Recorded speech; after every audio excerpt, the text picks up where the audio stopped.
U kulturno-umetnički programi na Rusinskim festivalu u Svidniku pijatok i sobotu učestvovala Židlova Mišana špivacka grupa Kulturno-prosvitnog društva Karpati iz Verbasu, a tiž i členi Karpatoh.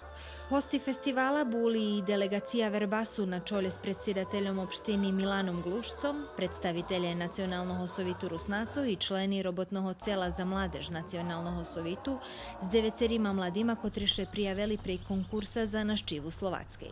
Mladi ľudia, ktorí še javili na konkurs faktično zo všetkých našich mjesto, znači máme osoby Izo z Ruskog Kerestura, Kocura, Novog Sadu, Đurđova, máme pokrytý Srim, Nové Orachovo, Verbas.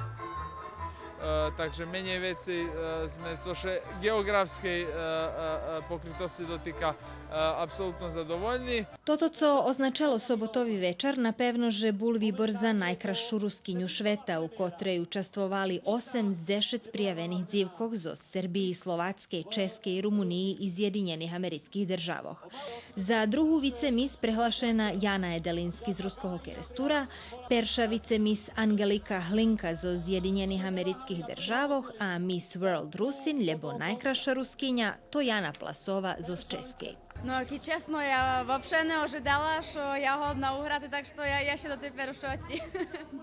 Hlavni organizator festivala rusinskej kulturi bula okružna organizacija Rusinskej obrodi Slovatskej za Svidnik, a soorganizatore mesto Svidnik i Svidnicki poddukljanski obrazovni centar.